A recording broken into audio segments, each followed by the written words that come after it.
નમસ્કાર અને 24 ન્યૂઝ નેટવર્કમાં આપનું સ્વાગત છે. ગુજરાતના સૌથી મોટા સમાચાર આજની બ્રેકિંગ ન્યૂઝ છે. ગોપાલભાઈ પ્રજાપતિ મુદ્દે હિંમતનગરમાં પ્રજાપતિ સમાજનો ઉગ્ર વિરોધ, કલેક્ટરને આવેદનપત્ર પાઠવાયું. હિંમતનગર શહેરમાં નગરસેવક ગોપાલભાઈ પ્રજાપતિ વિરુદ્ધ થયેલા આક્ષેપોને લઈને પ્રજાપતિ સમાજમાં ભારે રોષનો માહોલ જોવા મળ્યો હતો. સમગ્ર મામલે સમાજના આગેવાનોની મોટી સંખ્યામાં સમાજજનોએ છાપરિયા રામજી મંદિર પાસેથી ભવ્ય રેલી કાઢી વિરોધ નોંધાવ્યો હતો. રેલીમાં મહિલાઓ, યુવાનો અને વડીલો મોટી સંખ્યામાં જોડાતા શહેરમાં એકતા અને આક્રોશનું દ્રશ્ય સર્જાયું.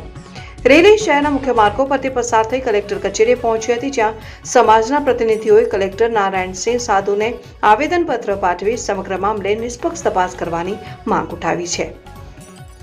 સમાજના આગેવાનો દ્વારા રજૂઆત કરવામાં આવી હતી કે સમાજની લાગણીઓને ઠેસ પહોંચાડે તેવી ઘટનાઓ સામે તંત્ર દ્વારા ગંભીરતાથી કાર્યવાહી કરવામાં આવે અને જવાબદારો સામે કડક પગલાં લેવામાં આવે. સમાજજનોએ જણાવ્યું હતું કે ગોપાલભાઈ પ્રજાપતિ સામે થયેલા આક્ષેપોને લઈને સમાજમાં અસંતોષ વ્યાપ્યો છે અને સત્ય બહાર આવે તે માટે પારદર્શક તપાસ જરૂરી છે. કાર્યક્રમ દરમિયાન સમાજના આગેવાનો દ્વારા શાંતિપૂર્ણ રીતે વિરોધ વ્યક્ત કરવામાં આવ્યો હતો અને કાયદો વ્યવસ્થા જળવાઈ રહે તે માટે પોલીસનો ચુસ્ત બંદોબસ્ત પણ ગોઠવવામાં આવ્યો હતો. રેલી અને આવેદનપત્ર કાર્યક્રમ દરમિયાન શહેરમાં ચર્ચાનો માહોલ સર્જાયો હતો. સમાજજનોએ તંત્ર પાસે વહેલી તકે યોગ્ય નિર્ણય લઈ ન્યાય આપવા માંગ કરી હતી. રિપોર્ટર અલ્પેશ ભાટિયા, અરવલ્લી.